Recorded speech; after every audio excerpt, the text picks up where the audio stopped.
நான் கேட்கிற கேள்விக்கு பதிலே சொல்ல முடியாம என்னால நிப்பாட்ட முடியும். யாரு? ஒத்த நிமிஷத்துல உங்க சோழியவே முடிச்சு விடுவேன். அடுத்து எந்த மேடையில வேஷம் போடாத பண்ணி விடுவேன். பாத்துக்கோமா. இன்னைக்கு ஆரம்பிக்குது. வாங்க பாப்போம். வெங்கடேஸ்வரனுக்கு சிவரஞ்சனிக்கு முடிய இந்த மோதல். அப்ப இனிமேல் மேடை ஏறி வர கூடாது. அப்படித்தான் பேசுவேன். அப்படித்தான் பேசுவேன். வேற யார்கிட்ட போய் சவுடா வச்சுங்க. உங்களுக்கு சவுடா இல்லாம வந்து பையன் சொல்ல கிடையாது. உங்களுக்கு யார் அடிவணி போறியா? சரியா? யார் அடிவணி போறா? நீங்க சொன்னா கேட்றோமா? கேட்டுதாமா. ஆனா ஆளுகள் கேட்டுதாமா ஆகணும். கேட்டுதான் ஆகணும். பாத்துக்கோ வாங்க. நீங்க இல்ல உங்க நாரதர பேசும் ஒரு ஆளு மொத்தமா வந்து கூட பேசுங்க. பேசி ஜெயிச்சு விடுங்க. பதிலே சொல்ல முடியாத அளவுக்கு கேள்வி கேட்கணும்னா புருஷன் முன்னாடி பிரிஞ்சிருந்தா ரெண்டு பேரும் சேர்ந்து வாழணுங்கிறதுக்காக வணங்கக்கூடிய ஒரு ஆலயம் இருக்கு. எந்த ஊர்ல இருக்கு? ஏன் இங்க வணங்கினா ரெண்டு பேரும் புருஷன் முன்னாடி ரெண்டு பேரும் மறுபடியும் சேர்ந்து வாழ்வாங்க? ஏன் ஏன் ஏன் ஏன்னு உங்கள்ட்ட தான் கேள்வி கேட்டேன். ஏன்னு நான் பதில் சொல்லிட்டா அப்புறம் நீங்க எதுக்கு வந்தீங்க? எங்க வெளியூருன்ட்டீங்க. வெளியூர்னா வெளியூர் தான். எங்க அங்க இங்கன்னா இது என்ன? அது படிச்சிருக்கோம். ஏதாவது ஓரளவுக்கு நியாயமா படிச்சிருக்கணும்ல. அப்புறம் படிக்காம நாங்க என்ன பண்றோம்? படிச்சிருந்தா பதில் சொல்லிடலாம்ல. சரி, நான் உங்களை கேட்கிறேன். கேளுங்க. சிவனோட மகன் யாரு? சிவனோட மகன் விநாயகப் பெருமான் இருக்காரு, முருகப்பெருமான் இருக்காரு, ஒருத்தர் இருக்காரு. சிவனோட மகன் யாரு? முருகன் தங்கச்சி. என்னங்க புது கதையா இருக்கு? புதுசா வருமுங்க. நம்ம கதை பூரா அப்படித்தாங்க வரும். அப்படிலாம் கிடையாது. அது எப்படி முருகனுக்கு தங்கச்சி? நீங்க எங்கேயாவது கேள்விப்பட்டிருக்கமா யாராவது? இல்ல இல்லன்னு அப்புறம் என்ன இதெல்லாம் ஒரு கேள்வி வந்து கேட்டுக்கிட்டு இருந்தா என்ன அர்த்தம்? இல்ல இல்ல இருக்கு. இல்லாதெல்லாம் கேட்க மாட்டேன் நானு. இந்த இருக்குன்னு சொல்றது யாரு? இப்ப இருக்குன்னது எப்ப? சும்மா அந்த ஆர்வம் அந்த தர்க்கத்தை பார்த்துட்டு இங்க இந்த அம்மாவுக்கு சப்போர்ட் பண்ணிக்க கூடாது. நல்லா சொல்லிவிட்டேன். சரியா? என்ன இருக்குன்னா எப்படி அங்க பார்த்துட்டு இங்க பார்த்துட்டுலாம் இல்ல. எப்பவுமே நமக்கு என்ன இறைவன் கொடுத்துருக்கானோ அதே மாதிரி வச்சுக்கணும். அதெல்லாம் சரிதான். அதான் ரொம்ப முக்கியம். அதெல்லாம் சரிதான். சொல்லுங்க. யாருங்க உங்களுக்கு ஒரு குணம் இருக்கு எனக்கு தெரியும். என்ன குணம்? இல்லாத ஒரு கேள்வி கேட்டு இதுக்கு பதில் இருக்கு. அப்பெல்லாம் நான் எனக்கு கேட்க மாட்டேங்க. நான் ரொம்ப நியாயமான ஆளாவே இருக்குறீங்களா? என்னோட கேள்வி ரொம்ப நியாயமா இருக்கும். அந்த கேள்வி ஏதோ நோக்கி இருக்கும்னா ஓரளவுக்கு தெரியாத சொல்லணும்னு இருக்கும். அதுதான் நோக்கி இருக்கும். மகாபாரதம் ராமாயணம். சிவனுக்கு ஆண் பிள்ளைகள் தான் அவ்வளவு பேருமே. எங்க மகாபாரதம் ராமாயணத்தை பத்தி பேசினாலும் இன்னும் 5 வருஷத்துக்கு பேசலாம். அதுலயே அப்படி கதை அவ்வளவு கதை இருக்கு. உண்மை இருக்கு. ஆனா அதெல்லாம் பேசாம ராமர் வந்தாரு, மகாபாரதத்துல போய் சண்டைக்கு போனாங்க, அதெல்லாம் இல்லாம ஏன் வெளியில வந்து இப்படி எல்லாம் பேச ஆரம்பிக்கிறோம்னா தெரிய வேண்டிய விஷயம் இருக்கக்கூடிய விஷயம் நிறைய இருக்கு. பக்கத்திலே நிறைய இருக்கு. அதை எல்லாரும் தெரிஞ்சுக்கணும். அதுதான் விஷயம். அதுக்காக தான் இத பேசுறோம். நிறைய தெரிஞ்சுக்க வேண்டிய நிறைய இருக்குல்ல. ஆமா ஆமா. அப்ப புருஷன் முன்னாடி பிரிஞ்சிருந்தானா ரெண்டு பேரும் சேர்ந்து சேரணுங்கிறதுக்கு வணங்கக்கூடிய ஆளு. அப்ப இந்த உலகத்துல நிறைய விவரம் இருக்கு. அந்த தர்க்கம் இருக்குன்னு. இப்ப நீங்க தர்க்கம் பண்றீங்க. இப்ப நீங்க தர்க்கம் பண்றீங்களா? தர்க்கம் பண்றவர் சொல்லுங்க. சிவனோட மகன் யாருன்னு நான் கேட்டிருக்கேன். பதில சொல்லுங்க முதல்ல. ஏன் நான் கேட்டிருக்கேன்? ஏமா இந்த உலகத்துல நிறைய நல்ல விஷயங்களை எடுத்து சொல்றதுக்காக தான் நீங்க வந்திருக்கீங்க. சரி, நீங்க எதுக்கு வந்திருக்கீங்க? கேள்வி மட்டும் கேட்க தான் வந்திருக்கீங்களா? நான் பதில் சொல்லுவேன். நீங்க கேட்ட கேள்விக்கு நான் பதில் சொல்லியிருக்கேன். சொல்லலன்னு சொல்லலையே. நானும் தானே சொன்னேன். இப்ப சொல்லுவீங்க. ராமநாதபுரத்துல சேதுபதி மன்னருடைய அரண்மனையிலே அது சொன்ன அது வேற கேள்வி. அது வேற கேள்வி, இது வேற கேள்வி. ஆனா இருந்தாலும் இப்படி நியாயமா இருக்காதீங்க. நியாயமா தான் இருக்கணும். அப்புறம் என்ன பதில சொல்லுங்க. என்ன என்ன இந்த இதெல்லாம் பார்க்கக்கூடாது. இந்த சவடாலாம் எங்க அப்பா உங்க அப்பா அவர் ஒரு நிலையில இல்ல. உங்க அப்பா இருக்கட்டும். எப்ப இருந்தாலும் அவர் சரியா தர பதில சொல்லுங்க. என்ன பதில் சொல்ல? பதில என்ன என்ன என்னன்னா பாட்ட பாட சொல்லுங்க. யார் வர மாட்டாங்க. சும்மா நகி நகின கேள்வி. யார் வர மாட்டாங்க. கேள்வி கேப்பமா. இப்ப நம்ம நண்பர் சொன்னாரு சிவனுக்கு மகன் இல்லைனாப்ல. சொன்னீங்கல்ல. நான் இருக்கின்றீங்க. நான் தான் இல்லங்க. இந்த கேள்வி தான் முக்கியம். புருஷன முன்னாடி சண்டை ஓட்டி எந்த கோயிலுக்கு போறாங்கன்றது முக்கியமா? ஆமா, இதுதாமா இல்லறம் அல்லது நல்லறம்ன்றங்கற அவ்வை. இருக்கட்டும். அன்பு மரணம் உடைத்தாயின் இல் வாழ்க்கை பண்பு பயனும் அதுங்கறார். அதனால தான் இல்லாலகத்திற்கு இல்லாதொன்றில்லை இல்லாலும் இல்லாலியாமின் இல்லல் வலை இழந்த மாற்ற முறைக்கு மேல் புலி கிடந்த தூராய் விடும். பொம்பளை இல்லாத வீடு புலி இருக்க எல்லாமே ஒண்ணு இல்லைன்னு வைங்க. இப்ப அம்மா இல்லைன்னா அரிசி உணவு போயிடும். அப்பா இல்லைன்னா அறிவு போயிடும். உடன் பிறந்தவர்கள் இல்லைன்னா தோல் வலிமை போயிடும். இப்ப மனைவி இல்லைன்னா சகலமும் போயிடும். சம்சாரம் இல்லைன்னா சகலம் போச்சா? அப்ப ஏற்பட்ட மனைவியோடு இதெல்லாம் நல்லா தான் இருக்கு. வழி அந்த சிவனோட கோயில் இங்க இருக்கு. சிவனோட மகன் கோயில் என்ன புருஷன் முன்னாடி ரெண்டு அதெல்லாம் சொல்ல முடியாது. சொல்ல முடியாது. எதுக்கு சொல்லணும்? இந்த போச்சா இந்த போச்சா என்ன சொல்ல முடியாதுன்னா ஒத்துக்கிற மாட்டாரு. சொல்ல முடியாதுன்னா என்னன்னு கேக்குறேன். இது முடியாதுன்னா சொல்லித்தான் ஆகணும். என்ன ஆகணும்? சொல்ல முடியாதுன்னா அப்புறம் எதுக்கு வந்து நான் கேட்டது நீங்க பதில் சொல்லலாம்ல. முதல்ல எப்படி தானே சொன்னீங்க. நான் தான் முதல்ல கேட்டிருக்கேன். பதில் சொல்லுங்க. யாருன்னு பதில் சொல்லணும்? பதில் சொல்லுங்க. என்னன்னு நியாயமா பேசுறாரு அவர் அண்ணன். என்ன முதல்ல நான் தானே கேட்டேன். நான் ரெண்டாவது கேட்டேன். ஆமா முதல்ல யார் சொல்லணும்ப்பா?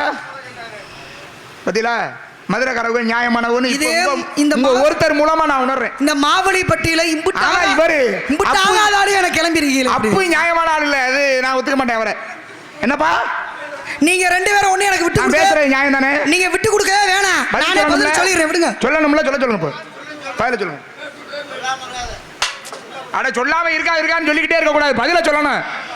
சொல்லுங்க. எப்ப சொல்லாம இருக்காதுன்னா அப்படின்னு சரி விடுங்க. இது ஒரு முக்கியமான தகவலாகவும் போய் சேர்றது வாய்ப்பு இருக்கு. இப்போ புருஷன் முன்னாடி வீடுகளில் எந்த வீட்டில் சண்டை வராமல் இருக்கு? எல்லா வீட்லையும் சண்டை தானே வருது. சண்டை வந்தா இப்போ அந்த கோயிலுக்கு போனால் நல்லா இருக்கும்னு அன்னைக்கு அந்த அவங்க சிவரஞ்சனியும் அவர் வெங்கடேசன் பேசினாங்கய்யா. ஆமாம். அப்புறம் அந்த ஏதோ மருமகனை மாமனார் கொண்டாரா ஒரு கதை சொன்னாங்க, நல்ல கதையா. அப்புறம் இந்த நாயன்மார்களை பற்றிலாம் நல்லா பேசினாங்க. மீனாட்சி அம்மன் கோயிலில் கூட அடுப்படி சாம்பல் ஏன் கொட்டி வச்சிருக்காங்கன்னு வந்தா ஏதாவது பயனுள்ள தகவல்களா சொல்லிட்டு போகணும். அது ரொம்ப ரொம்ப முக்கியம். இப்ப நீங்க ரெண்டு பேரும் என்ன சொல்றீங்கன்னா, அண்ணன் சொல்றாரு பெண்களுக்கு விட்டு கொடுங்கன்றாரு. நீங்க ரெண்டு பேரும் விட்டு கொடுத்து உங்களோட அந்த சலுகையால நான் பதில் சொல்லாம போகணும்ன்ற அவசியம் இல்லை. அதனால நான் பதில சொல்லி முடிச்சிடுறேன், அதுக்கப்புறமே நீங்க பதில் சொல்லுங்க. சரி, பதில் சொல்லுங்க. சரி இருங்க. இப்ப என்ன கேட்க வரீங்க? புருஷனும் முண்டாட்டியும் சண்டை போட்டா போக வேண்டிய கோவில். இன்னைக்கு எடுத்துக்கிட்டீங்கன்னா ஒரு மிக சிறந்த ஒரு ஆலயமாக கருதப்படுகிறது. எங்க அப்படின்னீங்கன்னா பாரி வள்ளல் ஆண்ட இடம். அதற்கு ஆதி காலத்திலே என்ன பேரு அப்படின்னா பரம்பு மலை அப்படின்னு சொல்லி பேரு. இப்போ அதை பிரான்மலை அப்படின்னு சொல்லிட்டு இருக்காங்க. இந்த பிரான்மலையில் பார்த்தீங்கன்னா பூலோகம், பாதாளம், கைலை, மேலோகம்னு 3 விதமாக ஆலயங்கள் உண்டு. 3 அடுக்கில் கோவில்கள் உண்டு. இது ஒரு சிறப்பு. அந்த ஆலயத்தில் இன்னொரு சிறப்பு என்ன அப்படின்னு கேட்டிங்கன்னா, அதாவது ஒரு புளிய மரம் இருக்கா. அந்த புளிய மரத்தில் பூக்குமா, காய்க்கும், ஆனால் பழுக்காது. என்ன ஆகுமா, காய்ச்சதோட அந்த காய் அப்படியே காஞ்சு போய் கீழே விழுந்துடும். அதிசயமாக இன்றைக்கும் நடக்குது. எப்படி பூக்கும், காய்க்கும், பழுக்காது. காஞ்சு போய் கீழே விழுகக்கூடிய மரம் எங்கே இருக்கிறது? புளிய மரம் அப்படின்னா அது அங்கே ஒரு அதிசயம். அதே மாதிரி பேரே இல்லாமல் ஒரு மரம் இருக்கும், அது அங்கே ஒரு அதிசயமாக சொல்லப்படுது. அதே மாதிரி எடுத்துக்கிட்டீங்க அப்படின்னா ஞான சம்பந்தராகப்பட்டவர் மதுரையை நோக்கி வரும்போது, இப்போ சொன்னீங்கல்ல கதை, அந்த மாதிரி அப்படி மதுரையை நோக்கி வந்தார். அப்படி மதுரையை நோக்கி வரும்போது சிவபெருமானை வேண்டுறாரு, வழிபடுறாரு, நினைக்கிறாரு. அப்படி நினைக்கும் போது இந்த மலை தெரியலையா, அந்த மலையிலே சிவன் தெரிந்தாராம். அப்போ சிவனை பார்க்கும்போது அப்போ தான் ஞான சம்பந்தர் சொன்னாரா, எம்பிரான் கண்ட மலை அப்படின்னாரு. எம்பிரான்னா இறைவன், இறைவனை கண்ட மலை, நான் காண்ற மலை, அதான் எம்பிரான் மலைன்னு சொன்னதை மாற்றி பிரான்மலை, பிரான்மலை, பிறகு பிரான்மலை ஆனது. இப்படி எல்லாம் கதைகள் உண்டு. இருந்தாலும் இதில் என்ன விஷயம்னு கேட்டிங்கன்னா, அதாவது சிவனுக்கும் பார்வதிக்கும் கல்யாணம். எல்லா தேவர்களும் முனிவர்களும் வடதிசை நோக்கி போயிட்டாங்க, கையில் இமயமலைக்கு. அப்போ என்ன ஆகுது, தென் திசை உயருது. அப்போ வடதிசை தாழ்ந்து தென் திசை உயரும் போது இதை சமநிலைப்படுத்தணும் அப்படின்னு சொல்லி தான் சிவபெருமான் அகத்தியர் அனுப்பிவிட்டார். இந்த கதை நம்ம எல்லாத்துக்கும் ஓரளவுக்கு தெரியும். உலகம் சமநிலை பெற வேணும்னு அகத்தியர் வந்தார். அப்போ உலகத்தை சமநிலைப்படுத்தணும் அப்படின்னு சொல்லி அகத்தியர் வந்தார். வந்த இடங்களிலே நிறைய கோவில்கள், நிறைய ஆலயங்கள், எத்தனையோ இடங்களை ஒவ்வொன்றா உருவாக்கிட்டு வர்றார். குற்றாலம் கூட அகத்தியராலே உருவானது தான் இல்லையா? அதெல்லாம் கதை உண்டு, அதெல்லாம் விட்டுருங்க. அப்போ அகத்தியர் வரும்போது சிவன் சொன்னாரா, சிவனிடத்தில் அகத்தியர் சொல்றாரு, எல்லாரும் உங்க கல்யாணத்தில் இருக்காங்க, நான் மட்டும் உங்க கல்யாணத்தை பார்க்க முடியல அப்படின்னு போது அப்பதான் சிவன் சொன்னாரு, நீ எந்தெந்த இடத்துல எல்லாம் என்னையும் பார்வதியும் நினைக்கிறையோ அத்தனை இடத்துலையும் நாங்க உனக்கு திருமண கோல காட்சி தருவோம். ஏன்னா உலகத்தை சமநல, உலக நன்மைக்காக நீ போற, அதனால அந்த இடத்துல நாங்களே வந்து காட்சி தருவோம்னு சொன்னதுனால அந்த எம்பிரான் மலை, பிரான்மலை சொன்ன இல்லையா, அங்க அகத்தியர் வர்றாரு. வரும்போது அங்கே சிவனையும் பார்வதியும் கல்யாண கோலத்தில் பார்க்கணும்னு ஆசைப்பட்டாரு. அப்படி ஆசைப்பட்டதுனால 2 பேரும் திருமண கோலத்தில் காட்சி தந்த தலம். அப்ப 2 பேரும் சேர்ந்து சந்தோஷமா காட்சி தந்த அந்த கோயிலுக்கு போய் நம்ம சாமி கும்பிட்டோம்னா புருஷன் முண்டாட்டி பிரியாம சந்தோஷமா இருப்போம் அப்படின்றதை அடிப்படையாக வைத்து இன்றைக்கும் பிரான்மலையில் இருக்கக்கூடிய அந்த சிவனை மங்கையோரு பாகரை வழிபட்டால் புருஷன் முண்டாட்டி பிரிஞ்சிருந்தாலும் சரி, கருத்து வேறுபாடு இருந்தாலும் சரி, மனப்பிரிவு இருந்தாலும் சரி, அது ஒற்றுமையாகும். எப்படி அவங்க 2 பேரும் திருமண கோலத்தில் சேர்ந்து இணைந்திருந்தாங்களோ அது மாதிரி நம்முடைய வாழ்க்கையும் இணைந்திருக்கும் அப்படி நம்பிக்கை. இன்னொரு விஷயம் அதில் என்னன்னா, அங்கே சிவனும் பார்வதி இருக்கும்போது நந்தி இருக்க மாட்டார். ஏன் நந்தி இருக்க மாட்டார்? அவர் கல்யாணத்தில் அங்கே இருந்ததுனால இங்கே நந்தி கிடையாது. அது இன்னும் அந்த கோவிலுக்கு ஒரு சிறப்பு. இதுதான் பிரான்மலையில் இருக்கக்கூடிய சிவனுடைய ஆலயம். அங்கே போனால் புருஷனை முண்டாட்டி பிரிய மாட்டாங்க. மலையே சிவலிங்கமாக காட்சி கொடுத்ததுனால எம்பிரான்மலை எம்பிரானை கண்டதனால் எம்பிரான் மலைன்னு ஞானசம்பந்த பெருமானாலால் பெயர் உருவான ஒரு ஊர். இப்போ உங்க ஆளு சொல்லாம நீங்க கை தட்ட மாட்டீங்க. அவர் சரின்னு சொன்னா தான் அவர் கை தட்டு வரோம் பாருங்க. இல்ல ஏதோ 5க்கு 2 பழுது இல்லை அப்படின்னு ஒரு வார்த்தை, ஒரு பழமொழி உண்டு. நமசிவாயங்கிற 5 எழுத்து மந்திரத்துல நான் சொல்ல அதெல்லாம் விடுங்க. பதில் சரியா தப்பா பாருங்க, சொல்ல முடியல. மனசுக்குள்ள அவ்வளவு கெட்ட பொறுமல் எல்லாம் இருக்கு. திருக்கழுங்குன்றம்னு ஊருக்கு பேரு. சரிதான் பதில். சரி தட்டுங்கண்ணே. நன்றிண்ணே, நன்றி. பதில் நியாயமானது. இப்ப கூட இந்த கை தட்ட மாட்டாரு. வரல காட்டு 2 பேரும் இப்படி கெட்டனத்தோட வாழ்றீங்களே யாருங்க? ஆமா, அம்மாக்கு அப்படியே நல்ல எண்ணமா இருக்கு. ஏன் கேள்வி கேட்கறதே தெரியாத அளவுக்கு கேள்வி கேட்கணும். அப்பதான் நான் பேர் வாங்க முடியும். நீங்க பதில் சொல்லலாம்னு சொல்லிவிட்டு இவங்களுக்கு ரொம்ப நல்ல எண்ணம். பெண்மைனா ரொம்ப இறக்க குண முடியாதுமா.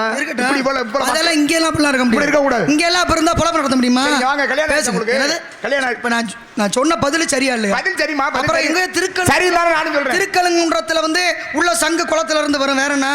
இல்ல அதெல்லாம் சொல்லல. வேற என்ன சொல்ல வந்தீங்க? இல்ல இதுக்கு அப்படி ஒரு பேர் இருக்கு. அது இல்ல எதுக்கு கல்யாணம் வச்சாங்க? இல்ல எதுக்கு சொல்ல வந்தீங்கன்னு சொல்லுங்க ஒரு விஷயத்தை. என்னமா சொல்ல வந்தீங்களா? இல்லம்மா, திருநலக்குன்றம் குடிமையான்மலை. ஆமா, திருக்கொடுங்குன்றம்ங்கிற ஊருக்கு பேரு. பிரான்மலைக்கு இன்னொரு பேரு திருக்கொடுங்குன்றம் அப்படிங்கிற பேரு. சரி இருக்கட்டும், அதுதான் சொன்னேன். பதில் இன்னொரு பேர் இருக்குன்னு சொல்ல வரீங்க. அதுக்கு அந்த பதில் சரிதான். சரி அதெல்லாம் சரிதான். அது சரிதான். அந்த சிவனோட மகன் அதெல்லாம் கிடையாது. இல்ல அத கேள்வி கேட்டா அது எப்படி இல்லாம போமாங்கிட்டு. அண்ணே அண்ணே எங்க போறியா? உட்காருங்கண்ணே. இல்ல போயிட்டு வர்றதா சீக்கிரம் வந்துடணும். யாரா இருந்தாலும் ஏன் நாடகத்துக்கு வந்தா எங்கேயும் எந்திரிச்சு போக முடியாது. சொல்லுங்க. பதிலே இல்லாத ஒரு இல்லாத ஒண்ணு கேள்வி கேட்டா எப்படி சொல்ல? என்ன பதில் இல்ல? அது எப்படி பதில் இல்லாம போகும்? கண்ணாடி நான் இல்ல என்னோட நீங்க ஒத்துக்கிட்டீங்களா? இல்ல கண்ணாடி போட்டவரு கண்ணாடி போட்டப்ப எனக்கு ஜாதகமா இருக்காருன்னு நினைச்சேன். இல்ல அந்த அங்க மேல துண்டு போட்டுருக்காரு. அது எப்படி இல்ல? இப்ப நீங்க பதில சொல்லுமான்னு நீங்க எல்லாம் சிவனுக்கு மகன் இல்லைன்றீங்க. அந்த அவர் இல்லைன்னு இருக்காப்ல. அம்மா அப்ப நீங்க பதில் சொன்னாதான் ஒவ்வொரு இடத்துலயும் ஒவ்வொரு விதமான அவதார நோக்கம். அவதாரம்லாம் இல்லை. வேதமும் கடந்து நின்ற விமலா ஒரு குமரன் தன்னை நீ தந்தருள் வேண்டும். நின்னையே நின்பால் நிகர்க, நீயே ஒரு குழந்தையாக அவதாரம் செய் அப்படின்னு வேண்டிக்கிட்டாங்க. வேண்டிக்கிட்டதன் பொருட்டு தன்னுடைய நெற்றிகளிலிருந்து 6 தீப்பொறிகளாக அவதாரம் செய்கிறார் முருகப்பெருமான். படிச்சிருக்கோம், எல்லாருக்கும் தெரிஞ்சது. எல்லாருக்கும் தெரியும்ல, அனைவருக்கும் தெரியும். அஞ்சனாதேவின்னு ஒரு பெண்ணு போய் தவம் பண்றா. சிவன் சிவசிந்தனையில் அமர்ந்து சிவனை நோக்கி தவம் பண்றா. வாயு பகவான் கனியை கொண்டு வந்து கொடுப்பாரு. இப்படி ஒரு கதை இருக்கு. கனியை கொண்டு வந்து கொடுப்பாரு. கனியை தினமும் சாப்பிடுவா, கண்ணை விழித்து பார்க்காம. ஆக சிவசிந்தனையிலே இருந்ததுனால சிவனுடைய வீரியம் கையில எதிர்த்து அதை சாப்பிட்டோம்னு சொல்லுவாங்க. ஆனா தெய்வங்களுக்கு அப்படியான ஒன்றெல்லாம் கிடையாது. பேரின்பம் தெய்வம்லாம் அது கொச்சப்படுத்துற மாதிரி சொல்லுங்க. தெய்வங்கள்லாம் பேரின்பம் நிறைந்தவர்கள்.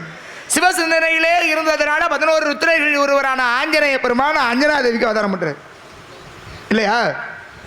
அப்ப ஒவ்வொரு பாருங்க, எல்லாரையும் நீங்க பாத்தீங்கன்னா சரி, விநாயக பெருமானா இருக்கட்டும், விநாயக பெருமானுடைய திருவதாரமா இருக்கட்டும், அது போல இங்கேயும் அப்படித்தான் சொல்லுவாங்க. மஞ்சள்ல பிடிச்சு வச்சா அதனால மஞ்சள்ல இருந்து வந்துட்டாருன்னு. பிள்ளையார் வந்தாரு, ஐயப்பன் அரியும் மரணும் 2 பேரும் சேர்ந்து ஒரு ஜோதியில இருந்து உருவானார்கள். இப்படி எல்லாம் சிவனுக்கு பிள்ளைகள் நிறைய பேர், எல்லாருமே ஆம்பளை பிள்ளைய தான். ஆனா அந்த அம்மா என்ன கேட்குறாங்க, சிவனுக்கு பொம்பளை பிள்ளை இருக்கு, முருகனுக்கு தங்கச்சியா? ஆமா ஆமா, சிவனுக்கு பொம்பளை பிள்ளைனா முருகனுக்கு பிள்ளையாருக்கெல்லாம் தங்கச்சி தானே. எல்லாரும் வேற முறையா வேணும். ஏங்க உங்க வீட்டிலே எடுத்துக்கோங்க, சொல்லுங்க. எல்லாரும் 7 பேர் ஆம்பளை பிள்ளை. ஆமா, 7 பேர் ஆம்பளை பிள்ளை.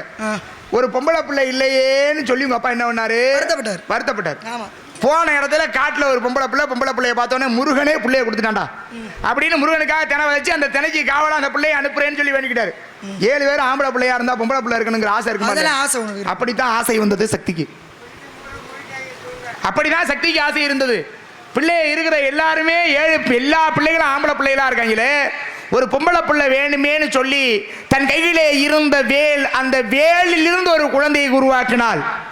வேல்ல இருந்து வந்ததுனால அம்பாளுக்கு என்ன பேரு தெரியுமா? வேல் உகந்த அம்மன் பேரு. இன்னைக்கு பேரு வெயில் உகந்த அம்மன். எங்கேயும் இல்ல, இங்க இருக்கிற திருப்பரங்குன்றதுக்கு பக்கத்துல இருக்கு வெயில் உகந்த அம்மன். வேல் உகந்த அம்மன் தான் சக்தி வேலில் இருந்து உருவாக்கினது. அப்ப தங்கச்சி இருக்கு. அப்ப வேல் உகந்த அம்மன் பெயர் மருவி வெயில் உகந்த அம்மன் இருக்கா? அசோக சுந்தரின்னு 600 ஆண்டுகள் பழமையான ஆலயமா. இப்பதான் கை தட்டு வரான். நல்லா ஏதாவது வாக்கு வச்சிருக்கேன் சும்மா இருக்கு. நீங்க பதில் சரிதானே? அசோக சுந்தரின்னு ஒரு பொம்பளை பிள்ளை இருக்கு, ஜோதின்னு ஒரு பொம்பளை பிள்ளை இருக்கு. மொத்தம் 3 பொம்பளை பிள்ளைங்க இருக்கு. அப்ப இங்க ஆலயம் இருக்கிறது வேலு வந்தம்மனுக்கு. அதான் அப்ப திருப்பரங்குன்றத்திலே முருகனுடைய தங்கச்சி கோவில் அப்படி கோவிலுக்குள்ள நுழைவாயிலுக்கு பக்கத்துல இருக்குல்ல இருக்கு பதில் சரிதானே? சரிதான். மாப்பிள்ளை பார்த்து வந்திருக்கீங்க உங்களுக்கு. யாருக்கு? உங்களுக்கு தான். எனக்கா பத்திக்கிட்டு எரியுது உங்களை பார்த்தாலே. நீங்க சொல்ற மாப்பிள்ளை ஏன் என்னைய பார்த்தா பத்தி மாப்பிள்ளைய பார்த்து அப்படிதான் இப்படிதான் இருக்கணும். இனிமே எந்த மேடையில சந்திச்சாலும் பத்திக்கிட்டு எரியுற மாதிரி தான் இருக்கணும். இங்க பத்திக்கிட்டு எதுனாலும் எரிச்சு விடுவோம் நாங்க. நீங்க பாப்பா நீங்க வேணா நினைக்கலாம். இப்ப நீங்க என்ன எரிச்சிடலான்னு. இதெல்லாம் நீங்க இந்த இதெல்லாம் சொல்லக்கூடாது. நாங்க புதுசா பேசுறோம். நான் அப்படித்தான் பேசுவேன். நீங்க எப்படினாலும் பேசுங்க. இப்படிதான் பேசுவேன். இங்க இல்ல எங்க போனாலும் நான் வைக்கிறது தான் சட்டம். என் சட்டத்துக்கு அடி பண்ணி போறதா உங்க வேலை. வார்த்தையெல்லாம் சொன்னீங்கன்னா பொல்லா கோவம். என்ன ஒரு என்ன பண்ணி பிடிப்பீங்க? பெரிய எதனாலும் பண்ண முடியும். எதனாலும் செய்வேன். அப்படியே நெற்றிக்கு நாங்க ஆனானப்பட்ட சிவனைய குத்தம் சொன்னாலுங்க. முக்கண் திறந்த போதும் நீயே சிவன் என்ற போதும் நெற்றிக்கண் திறப்புன குற்றமே நாளுங்க. நீயே முக்கண் முதல்வனாகவும் ஆகுக. நாங்க சாமியவே குத்தம் சொன்னாலுங்க. அப்புறம் நீங்க எல்லாம் ஏமாத்தறேன். இங்க பாருங்க. எந்த இடத்துலயும் இந்த மாவட்டம்ல உங்களுக்கு உங்க ஊர் பக்கம் எந்த ஊர் பக்கம் நீங்க எங்க வேணாலும் வாங்க. எந்த நாரதர் வந்தாலும் எங்க வேணாலும் வாங்க. சிவரஞ்சனி என்ன பேசுறேன்னா அது நியாயமாவும் இருக்கும் தேவையானதாவும் இருக்கும். நான் வைக்கிறத சட்டமாவும் இருக்கும். அப்படி சொல்லாதீங்க. பேசுறது நியாயமா இருக்கும் திறமையானதா இருக்கும் வேணா சொல்லுங்க. தேவையானதா ஆனா சொல்லுங்க. நான் வைக்கிறதெல்லாம் சட்டமா இருக்கும். உங்க சட்டத்தை வேற எங்கயாவது ஓட்டுங்க. என்கிட்ட ஓட்ட நினைக்காதீங்க. அது நடக்காது. அது எப்பவும் நடக்காது. என்ன பண்ணுவீங்க? வாயை மூடுங்க. நான் கதையை ஆரம்பிச்சு வைக்கிற சும்மா தேவையில்லாம நீங்க பேசி கைய கட்டி வாயை பொத்தி நின்னமா அப்படியே கையை கட்டி நடிகி. இங்க பாருங்க. எனக்கு தான் அப்படி வச்சு பழக்கம். என்னைய பார்த்தா கையை கட்டி வாயை பொத்தி அடக்கி உங்களுக்கு தக்க ஆள்கிட்ட போய் பேசுங்கப்ப. எங்கள்கிட்ட வந்து பேசக்கூடாது. அப்ப இனிமேல் மேடை ஏறி வரக்கூடாது. அப்படித்தான் பேசுவேன். அப்படித்தான் பேசுவேன். வேற யார்கிட்ட போய் சவுடா வச்சுங்க. உங்களுக்கு சவுடா எல்லாம் பார்த்து பயந்து நான் கிடையாது. உங்களுக்கு யார் அடி பண்ணி போறியா? சரியா? யார் அடி பண்ணி போறா? நீங்க சொன்னா கேட்றோமா? கேட்டுதாமா. ஆனா ஆளுங்க கேட்டுதாமா கேட்டுதான் பாத்துக்கோ வாங்க. நீங்க இல்ல உங்க நாரதர் பேச போற ஆளு மொத்தமா வந்து கூட பேசுங்க. பேசி ஜெயிச்சு பிடிங்க. அதெல்லாம் பேசக்கூடாது. இங்க பாரு நான் மொத்தமா மத்தவள கூப்பிடுறேன். மொத்தமா தான் சொல்லுவேன். ஏன் ஒருத்தன்ட்ட உன்னால பேசி சமாளிக்க முடியாது? நீ எல்லாத்தையும் கூப்பிடுற. கேட் என்ன பண்ணீங்க? ஏன் ஒருத்தன்ட்ட சமாளிக்க முடியாது? என்ன பண்ணீங்க? முடியல. கேட் என்ன பண்ணீங்க? உனக்கு ஒண்ணும் தெரியாது. நான் கேக்குற கேள்விக்கு பதிலே சொல்ல முடியாம என்னால நிப்பாட்ட முடியும். யாரு? ஒத்த நிமிஷத்துல உங்க சோழியவே முடிச்சு விடுவேன். அடுத்து எந்த மேடையில பேச முடியாதவள பண்ணி விடுவேன். பாத்துக்கோமா. இன்னைக்கு ஆரம்பிக்குது. வாங்க பாப்போம். வெங்கடேஸ்வரனுக்கு சிவரஞ்சனிக்கு முடிய இந்த மோதல். அப்படி சொல்லக்கூடாது. என்ன? வெங்கடேஸ்வரே சிவரஞ்சனி இல்ல. சிவரஞ்சனி வெங்கடேஸ்வரன் சொல்லுங்க. வெங்கடேஸ்வரன் சிவரஞ்சனி. பேர்ல கூட எங்க வரணும்? பேர்ல வரக்கூடாது. பேர்ல கூட ஏங்க முன்னாடி இருக்க நீங்க இங்க எங்க அப்படி நினைக்கிற பொம்பளை நானு. பேர்லயே என் பேர் தான் முன்னாடி வரணும்னு நினைக்கிறாங்க. நீங்க வந்து எங்களை ஜெயிச்சு பிடிங்க. மேடையிலே நீங்க ஏன் கேள்வி கேட்டா மேடையிலே நீங்க வெங்கடேஸ்வரன் ஏன் பேர் தான் பேசணும். சரியா? இருக்கட்டுங்க. இங்க வாங்க நான் சொல்றத நீங்க கேளுங்க. இன்னைக்கு பேசிருக்கீங்களா? நீங்க எந்த மாடலாலும் பேசுங்க. பாத்துக்கோ. என்னனாலும் பேசுங்க. பாத்துக்கோ. பேசி ஒரு இடத்துல நீங்க நிப்பாட்டி விட்டீங்கன்னா என்னால முடியுமா? நீங்க சொல்ற என்னால முடியும். நான் முடிச்சு காட்றேன். கோர முடிச்சு காட்றேன். பாப்பா போங்க. அண்ணே நாடுறீங்க. என்ன மாப்பிள்ளை வர சொல்லிடுவோம். இப்படி பிரச்சனை காரணம் இந்த நாங்க அந்த ஆள் விஷயம் பொழுது தான் பேசிக்கிறார் பயந்து. அறிவு இருக்கா? சவுடாலு சட்டம் திமுரு மொட்டா திமுரு அப்படித்தான் வெட்டி திமுரு. அப்புறம் அப்படித்தான் நீங்க எல்லாம் அப்படித்தானே. அப்புறம் நாங்க அப்படித்தான்.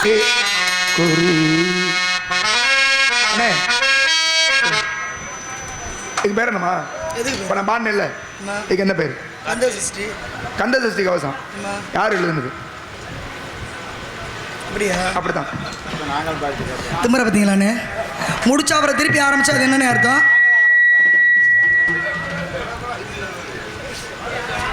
திருப்பி நான் கேட்டா நீங்க சொல்லிடுவீங்க. கேள்வி கேட்டா பதில் அப்படியெல்லாம் இல்ல. நான் கேட்டால கேள்வி அப்படி இல்லல. இப்ப கந்த சஷ்டி கவசமானது யாரு? அதானே கேள்வி. சரி கேள்விக்கு கேள்வி பதில் இல்ல. இப்ப நீங்களா தான் பாடுனீங்க. கேள்விக்கு கேள்வி இல்ல. நீங்களா பாடுனீங்க. நான் உங்களுக்கு என்ன பிரச்சனை? இப்ப நீங்களா தானே பாடுனீங்க. நான் உங்களை பாட சொன்னேன். சொல்லுங்க அப்ப நானா உங்களை பாட சொன்னேனா? இல்ல ஏன் பண்ணீங்க? நான் பண்ணேன். அப்ப ஏன் பாடுனேன் தெரியுமா? சொல்லுங்க. இது யாருக்கு பாடுனாங்களோ அவர்தான் மாப்பிள்ளை. சரி அவர் மாப்பிள்ளை முருகப்பெருமான் மாப்பிள்ளையா இருக்கட்டும். அதனால ஒன்றும் பிரச்சனை கிடையாது. அதாவது நீங்க வேற யாருக்கிட்ட என்ன கேட்கணும்னு எனக்கு தெரியும். கந்த சஷ்டி கவசம் பாடினது யாருக்கிட்ட? பாலன் தேவராய சுவாமிகள். அவர் ஏன் பாடினாருன்னா தெரியும் நினைக்கிறேன். ஏன்னா பாட்டோட கடைசிலேயே வந்து கேட்டீங்களா? அப்புறம் தெரியும், அப்புறம் கேட்டீங்க. பாட்டு தெரியும். கந்த சஷ்டி பாடியது பாலன் தேவராய சுவாமிகள். அவர் தீராத வைத்த வழியில திருச்செந்தூர் போனாரு, தற்கொலை பண்ணிக்க தான் போனாரு. சஷ்டி விரதம் நடந்துச்சு. அப்படி சஷ்டி விரதம் நடக்கும் போது எங்க தனக்கு இந்த விரதத்தை வந்து கடைபிடிக்கிறது நம்ம தடுத்துடக்கூடாது அப்படின்னு சொல்லி அந்த விரதம் முடியட்டும்னு கந்த சஷ்டியிலே காத்திருந்தார். அப்படி காத்திருந்த பிறகு முருகனுடைய அருளாலே அந்த நோய் தீர்ந்தது. 6 படை வீட்டுக்கு 6 சஷ்டி கவசம் பாடினார். அப்ப இருங்க, அந்த நோய் தீர்ந்ததாலே பாடப்பட்டதுதான் பாலன் தேவராய சுவாமிகளாலே கந்த சஷ்டி கவசம். சரி, நான் உங்களை ஒண்ணு கேட்கவா? என்ன கேக்குறிய? கேளுங்க. 10 மணி ஆனாலும் சரி, 8 மணி என்ன 10 ஆனாலும் சரி, அதை பத்தி நான் கவலைப்படல. அப்ப இன்னைக்கு ஊர்ல வந்து 2 சம்பளம் கொடுக்குறீங்க. 10 மணி ஆனாலும் சரி, எதை பத்தியும் கவலைப்படாத இல்ல. எதனாலும் பாப்போம் பாப்போங்க. பாப்பா என்ன ஏதோ கேக்குறேன் இல்ல, கேளுங்க. ஒண்ணு பாடுங்க பாடுங்க. போங்க. நாடரை காட்டு. என்ன போங்கன்னா இந்தாரு இப்படி கேளுங்க. போங்கன்னு அர்த்தம். அப்படி இல்ல. யாரு போங்கனா நீ ஏதோ என்னைய பார்த்து பொளச்சு போங்கன்ற ஒரு விஷயம் தெரியுமா உங்களுக்கு? என்ன? இப்ப இன்னைக்கு கவசம் மொத்தம் எத்தனை இருக்கு? இன்னைக்கு சூழல் என்ன தெரியுமா? நாடக கலைஞர்கள்ல பேசுறதுக்கு இப்ப நாரதரு வள்ளி எல்லாம் ரொம்ப குறைஞ்சு போயிட்டாங்க. ஆமா, உண்மையான ஒரு விஷயம். சில பேர் தான் பேசுறாங்க. அப்படி பேசுறதுனால வந்து சண்டையா போட்டுக்கிட்டு நின்னுக்கிட்டு அப்படி சண்டை போடலாம், பேசுவான். ஆகாத அளவுக்கு பேச வேண்டும். அப்படி இல்ல. நீங்க என்ன நாள் நினைச்சுக்கலாம். வெங்கடேசன் அவர்களே சொல்லுங்க. சிவரஞ்சனி அவர்களே வாங்க. வந்தோம்னா அப்படியே போயிட்டே இருக்கணும். அப்படி கிடையாது, அப்படி ஆள் நான் கிடையாது. அப்புறம் எப்படி ஏமா ஒரு சஷ்டி கவசம் அது மானரோசம் இருந்தா யாரு மானரோசம் இல்லாத ஆள் சும்மா இருமா. ஏன் உங்களை தான் சொல்றேன். என்ன பண்ணுவீங்க? உங்களுக்கு மானரோசம் இருக்கா? அப்படி கிடையாது. வெக்க இருக்கா? உனக்கு இருக்கா மாமா? வெக்க இருக்கா? இருக்கானே. நான் கதால சொல்லிக்கிறேன். சரி, என்ன அப்புறம் யார சொன்னானா? யார சொன்னீங்கமா? அத பார்த்து பயந்து தான் ஆகணும்ங்கற நான். யாருக்கு பயம்ன்ற வார்த்தைக்கு எங்களுக்கு அர்த்தமே என்னன்னு தெரியாது. அப்படி இல்ல. அத குறிக்கோளா வச்சு அடிப்படை குணமே அச்சமடம் நான் நம்ம இது பண்றோம். சொல்வது எளிது, பயப்படுறது இருக்கணும். வெளிய நடிக்கலாம் ஆயிரம். ஏங்க எதுக்கு பயப்பட? பதவி உயரும் போது பணிவு வேண்டும். என்னை பார்த்து ஒரு பயம். பதவி உயரும் போது காட்டிக்கலனால பணிவு வேண்டும். துணி அது வேற ஆளுக்கு. உங்களுக்கு யார காரணம் உண்மை என்ன? சிவரஞ்சனி வந்தாலே வர்ற ஆளு தான் பயந்து வரணும். நான் பயந்து என்ற அவசியம். நான் ஏன் பயப்படுறேன்? பேச்ச நீ பாருங்க. யாரு வந்தாலும் சரி. அப்படி பெரிய ஆளெல்லாம் நீங்க கிடையாது. அவருக்கு காசு எது கொடுத்தியா மணி? யாருக்கு? எங்க எனக்கு ஒண்ணும் புரியல. நான் என்ன சொல்றேன், நீங்க கேட்ட நீங்க எந்த ஊருக்கு நீங்க கேட்ட கேள்விக்கு நான் பதில் சொல்லிருக்கேன். பதில் சொல்லல. நான் இல்லன்னு உங்களை சொல்லுங்க. ஏதோ சொன்னா நான் உங்களை இல்லன்னு சொல்லல. சாதாரணமா பேசுறாரு. நாடகம் பாக்குற எந்த மாவட்டத்துக்குனாலும் போங்க, அங்க 4 பேர் நமக்காக உட்கார்ந்து இருக்கலாங்க. ஏன்னா உங்களுக்கு தெரியும் அதுதான் வாங்கி வச்ச பேர். அத உண்மையாவே வரவேற்கிறேன். இல்லன்னு சொல்லல. சிவரஞ்சனிக்கு சுத்தமா பேச தெரியாதுன்னு சொல்லல. சுத்தமா பேச தெரியாது தெரியாதுன்னு சொல்லல. சிவரஞ்சனி நல்லா பேசுவாங்க. கொஞ்சமா ஆனா வெங்கடேஸ்வரனை பேசி ஜெயிக்கிற அளவுக்கு சிவரஞ்சனி அவ்வளவு நிறைய படிக்கலன்னு தான் சொல்ல வரேனே தவிர சுத்தமா பேச தெரியாது. சும்மா ஏதாவது விளக்கு எரியுதுன்னா ஊத்திக்கிட்டே இருந்தீங்கன்னா அப்புறம் கூப்புன்னு புடிச்சு எரிஞ்சிடும். பேச்ச பாடு. பாட்ட பாடுங்க வெங்கடேசன் அவர்களே. அதுதான் பாட்ட பாடுங்க. அப்புறம் சின்ன மேடைக்கு கூட என் பேரை சொல்லி தான் நீங்க பேசணும். சின்ன ஒரு கேள்வி கேட்டனால சின்ன பிள்ளைய அடிச்ச மாதிரி பொடலில சப்பு சப்பு எப்பலாம் வெங்கடேசரேங்கற பேரை சொல்றோம். இங்க இருங்க. மங்களகுனு கொட்டலேன்னு என்ன கேக்குற பொறடி அடி சொல்றீங்க. சவுடாடா அண்ணாவி அப்படியே வானத்துல இருந்து குதிச்சு வந்தவர். நீங்க முதல்ல பேசணும். முருகனை கட்டிக்கிறியா? எதுக்கு பேசுறீங்க பாவா? ஏன் பேசுறீங்க? முருகனை கட்டிக்கிறியா? ஏன் பேசுறீங்க? நீ பேசக்கூடாது. நீ நம்ம யாரு? யாரு? முரு யாரு? ஏன் மச்சான். உங்க மச்சான். ஆமா, உங்க மச்சான் பணம் வேணும்னு எங்க வேணும்னாரு? எது? பழனில வேணும்னாரு. பழனி வேணும்னாரு. எந்த ஊருக்கு இல்லாத சிறப்பு பழனில இருக்கு. முருகன் கோமணத்தோட நிக்கிறாருன்னு சொல்லக்கூடாது. அங்க நெல்லிக்காய் மரம் சலவருட்சமா இருக்குன்னு சொல்லக்கூடாது. இல்லம்மா பழனியில நல்லா பஞ்சாமிர்தம் கொடுப்பாங்கன்னு சொல்லக்கூடாது. பழனினாலே பஞ்சாமிர்தம் தானம்மா. வேற என்ன எல்லா ஆலயங்களையும் கொடுக்க ஆரம்பிச்சிட்டாங்க பஞ்சாமிர்தம். இப்ப திருச்செந்தூர்ல பாத்தீங்கன்னா பன்னீர் இலை விபூதி பாருங்க. நீங்க சொல்றது சரி. திருச்செந்தூர்ல பன்னீர் இலை விபூதி. ஏன்னா பன்னீர் நரம்பு அந்த இலையில இருக்கும். ஆமா, அதனால அதுக்கு பேர் பன்னீர் இலைன்னு சொல்லி பேர் இல்லையா? பழனிக்கு என்ன சிறப்பு? பழனிக்கு என்ன சிறப்பு? என்னென்ன சிறப்பு இருக்கு பழனி? இப்படி எல்லாம் சொன்னா ஒரே வார்த்தையா? அவர் எம்பிட்டு பெரிய ஆளு, எம்பிட்டு பெரிய ஆளு நிறைய இருக்குல்ல. என்னது? இங்க பாருங்க, சொல்லுங்க. எல்லா இடங்களிலும் இருக்கக்கூடிய சிலை இருக்குல்ல முருகப்பெருமானுடைய. அது வந்து போதர் செஞ்சாரு நவபாசானா. அந்த அது இல்ல. அதையும் எதிர்வாங்கலையா? அது இல்ல. சிறப்பு வேற. அதை விட சிறப்பு. அதை விட சிறப்பா? நடைமுறை சிறப்பு. நடைமுறை நீங்க சொல்றது வந்து சிலை உருவான கதை. சரி, 6 பட வீட்லயும் இல்லாத ஒரு சிறப்பு அப்படி கூட கேக்குறேன், சொல்லுங்க. அது பழனியில என்ன இருக்கு? 6 படை வீட்லயும் இல்லாத சிறப்பா? சரி, பழனியை கூட விடுங்க. இல்ல இல்ல இருங்க. சரி, இதை முடிக்கிறீங்களா? கேட்க வர கேள்வி என்னன்னு புரியணும். முதல்ல பழனியை பத்தி ஒன்னு ஒன்னா கூட சொல்லி இதை தான் நான் எதிர்பார்த்தேன்னு கூட சொல்ல வச்சிருவேன் நான். சரி, சொல்லுங்க. பழனிக்கு அவ்வளவு பெருமை இருக்குன்னு. மதுரை மீனாட்சி அம்மனுடைய சிலை இருக்குல்ல, அந்த சிலை எதனால் செய்யப்பட்டது? மரகதத்தால் ஆனது. மரகத கல்லால. இதே மரகத கல்லால செய்யப்பட்ட நடராஜருடைய சிலை எங்க இருக்கு? உத்தரகோசம் இருக்கு. மரகத கல்லால் ஆன சிவலிங்கம் எங்க இருக்குன்னா அது பழனி எம்பதியில தான் இருக்கு. இப்படியும் பழனிக்கு ஒரு பெருமை இருக்கு. சரி. மரகத கல்லினால் ஆன சிவலிங்கம் பழனி எம்பதியில தான் இருக்கு. அப்படியும் பழனிக்கு ஒரு பெருமை இருக்கு. இதை விட சிவனை பத்தி கேட்கல, நான் கேட்டது முருகனை பத்தி தானே கேட்டேன். நடைமுறை சிறப்பு. நான் கேட்டது முருகன் கோயில். தைப்பூசம் பழனிக்கு சிறப்பு. எல்லா ஊர்லயும் போவோம். தைப்பூசத்துல பழனிக்கு போறாங்க, நாங்க திருப்பரங்குன்றத்துக்குலாம் போறது இல்லையா? ஏன் பழனிக்கு போறோங்கிறது இருக்குல்ல. பழனிக்கு தைப்பூசத்துக்கு காவடி எடுத்து ஏன் போறோம்? எல்லா ஊருக்கும் காவடி எடுத்து போவாங்களா தைப்பூசத்துக்கு? பழனி எம்பதிக்கு நடைமுறையா காவடி எடுத்து பழனி எம்பதிக்கு போறதுக்கு என்ன காரணம்னா, தை மாதம் விளைந்த நெற்கதிர்களை எல்லாம் நெல்லோ எந்த வகையான தானியமோ இருந்தாலும் சரி அதை காவடியாக கட்டி முதல் அந்த விளைச்சலை கொண்டு போய் இறைவனுக்கு படைக்கணுங்கிறதுக்காக தான் பழனிக்கு தைப்பூசத்துல காவடி கட்டி போறது. ஏன்னா தை மாசத்துல வந்துடும். மித்த ஊர்கள்ல சாமிக்கு வந்து காவடி தைப்பூசத்துக்கு பழனி கட்டிட்டு போறதுக்கு இருக்கு. நான் இல்லைன்னு சொல்லலையா? இதுதான் காரணம். இல்ல தைப்பூசம் எல்லா கோயிலுக்கும் திருப்பரங்குன்றம் போவாங்க, பழமுதிர் சோலை போறோம், அதே மாதிரி குன்றக்குடி கூட போறாங்கல்ல, கோயிலுக்கு போகாம இல்லையே. அப்ப பழனிக்கு மட்டும்தான் போவாங்க அப்படின்னா தானே அது தனி சிறப்பு. நான் கேட்டது எந்த கோவிலும் இல்லாத சிறப்பு. சொக்கநாதர் இருக்கார்ல மதுரையில, ஒண்ணு சொல்லிக்கிறேன். மதுரையில சொக்கநாதர் இருக்காரு. சொக்கநாதர் எந்த திசையை நோக்கி இருக்கிறாரு?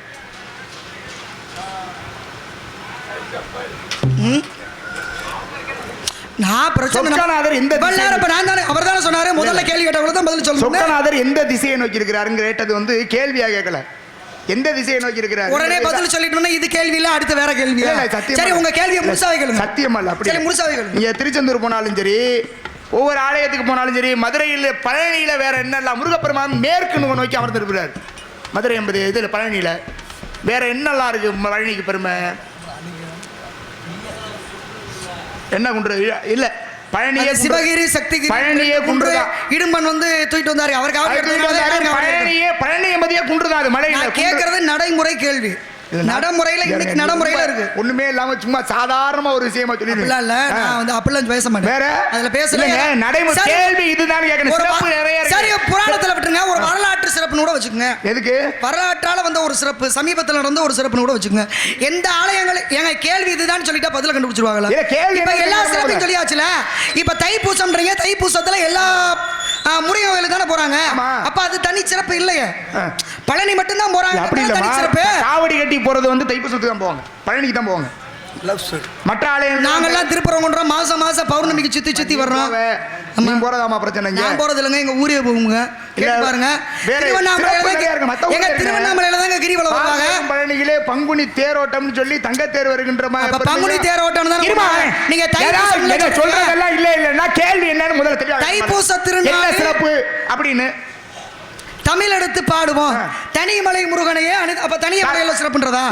பாட்ட சொன்னீங்கன்னா அப்ப பாட்டுக்காரன் சொல்றதா? அது தங்க தேர் போற பெருமை இல்ல.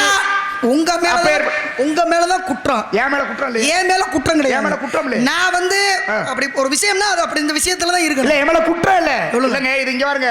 சொல்லுங்க, யாருக்கு என்ன தெரியும்னு நினைச்சு கேக்குறது. சரி, பாட்டு பாடி இருக்கணும். சரி, கேள்விகள் 2 கேள்வி முடிஞ்சல. பேசினாரு, நான் பேசினேன், அவர் பேசினாரு. முருகன் தங்கச்சி எங்க இருக்கேன்டா அதோட முடிச்சிருக்கணும். நான் பெரிய ஆளு, நான் அதை பண்ணி பிடிவேன், நான் இதை பண்ணி பிடிவேன், எங்க வந்தாலும் என் பேச்சுக்கு தானே போடணும். ஆச்சா ஓச்சான்னு பேசுனீங்க. சரி, அதையும் விட்டாச்சு. சரி, வாங்க பாத்துக்கிறோம், முடிச்சல. அப்புறம் என்ன கழுதைக்கு கந்தசஷ்டி பாட்டு பாடிக்கிட்டு அதை யாரு பாடினாலும் ஏங்க கந்தசஷ்டி பாட்டு யாரு பாடினாலும் தெரியாம முருகனை கும்பிடுறேன்னு எப்படி சொல்ல முடியும்? முருகனை ஏன் பார்த்து வந்திருக்கியா? முருகனை ஏன் பார்த்தையா? முருகனை கட்டிக்கிறா பார்த்து கேட்டேன். நான் சொன்னேன்ல, பாலன் தேவராய சுவாமி பாண்டாருன்னு. ஆமா, நல்ல மனுஷன். என்ன வரணும்? பதில் சொல்லாம போனீங்கன்னா கேவலப்பட்டு போவீங்க. பதில் சொல்லிட்டு போயிட்டீங்கன்னா சமமாவாதம் முடிஞ்சு போயிடும். பதில் சொல்லலைன்னா மேடையை விட்டு கீழே இறங்க முடியாது, உள்ள கால எடுத்து வைக்க முடியாது. ஆறுபடை வீடுகள்ல எந்த இடத்துலயுமே இல்லாத ஒரு தனி பெரும் சிறப்பு பழனிக்கு உண்டு. ஆமா, அதானே தங்க தேர் தாமா, வேற எந்த இதுலயும் கிடையாது. பலே, அதுதான் தம்பி வெங்கடேஷ் சூப்பர். அதுதான் முதல்ல சொன்னேன், பார்ப்புகள் பழனியிலே பங்குனி தேரோட்டம்னு. எல்லா என்ன காரணம்? எல்லா ஊர்லயும் தேர் வந்து வேண்டுதல் வச்சாதான் எடுப்பாங்க. ஆமா, பழனியில மட்டும்தான் வருஷம் பூரா 325 நாளும் தேர் வளம் வந்து கொண்டிருக்கக்கூடிய சிறப்பு எங்க இருக்குன்னா பழனிக்கு மட்டும்தான் உண்டு. சரி, மேல ஆலயத்தின் மேல பார்த்தோம்னா தங்க தேர். இங்க பாருங்க, ஒரு கேள்வியை கேட்ட கேள்விக்கு பதில் தெரியாம இப்ப இல்ல, எப்ப சரித்திரத்திலே அமையாது. கேட்ட கேள்வி பதில் சொல்லாம எங்க விரும்ப நானு வரலாறு எடுத்து சரியா? நீங்க கேள்வி கேட்டு இருங்க அப்புறம் என்ன வேற என்ன தங்க தேர் தாங்கிற அப்படி சொல்லுவீங்களா என்ன அதாவது வருஷம் 365 நாளும் தேர் வர்றாரு இருந்தேன் எல்லா ஆலயத்திலுமே தேர் இழுக்கிறது வேற எந்த ஊர்ல இருக்கு சொல்லுவாங்க அதுல இன்னொரு வேற ஏதாவது ஒரு ஊர் சொல்லுங்க இல்ல எங்க பழமுதிர் சொல்ல அதானே அப்ப சொன்னேன் நீங்களே சொல்லுங்க அப்புறம் வேற என்ன ஏன்னா ஏன் தேர் இழுக்கிறாங்க அப்படின்னா அதுக்கு ஒரு காரணம் உண்டு ஏன்னா அந்த தேர் தங்க தேரு இங்க பாருங்க கேள்வி வெட்டது நீங்க பதில் நான் சொல்லிட்டேன் அவரே விளக்கமா சொன்னா நான் சொன்னது சரின்னு ஏத்துக்கீங்களா சரிதான் ஏன்னா 365 நாள் தங்க தேர் இழுக்கிறது அங்கதான் கேள்வி வேட்டவளே இன்னொரு கூடுதல் தகவல் சின்ன தகவல் மட்டும் சொல்லி அதோட முடிச்சிடுறேன் ஏன்னா அந்த தேர் அரசாங்கத்தால் செய்து கொடுக்கப்பட்ட தேர் கிடையாது இல்ல தனிப்பட்ட ஒரே அப்படி இல்ல ஒரே ஒரு நபர் ஒருத்தர் மட்டும் செய்து கொடுத்தாரு அந்த தேரை அவரே அந்த தேர் செய்து கொடுத்தாரு அப்படின்றதுக்கு அதுக்கு ஒரு கதை உண்டு மீண்டும் சந்திக்க அப்படி இல்ல எல்லா இடங்களிலும் ஒவ்வொருத்தரும் தேர் செஞ்சு கொடுத்ததாகவும் ஆலயத்தையே கட்டினதாகவும் இருக்கு எந்த ஒரு முருகப்பெருமானுடைய ஆலயங்கள்ல நிறைய இடங்கள்ல நான் என்ன சொல்றேன் தனிப்பட்ட முறையில் செஞ்சிருக்காங்க எல்லா ஆலயங்களிலுமே அரசாங்கம் செஞ்சு கொடுத்திருக்காங்க இங்க செஞ்சு கொடுக்கல அப்படி நான் சொல்றேன் இங்க இருக்க ஆலயத்துல அரசாங்கம் செய்து கொடுத்தாங்க தங்க தேரை தனிப்பட்ட ஒருவர் செய்தார் ஒரே ஒருத்தர் மட்டும் செய்து கொடுத்தாரு அதுக்கு ஒரு காரணம் உண்டு ஒரு கதை உண்டு அதனால வெங்கடேசன் அவர்களே சரிதான் மாப்பிள்ளைய கட்டிக்க முடியுங்க அல்லுப்ப கடிமந்த அவஸ்தங்களை விடுத்து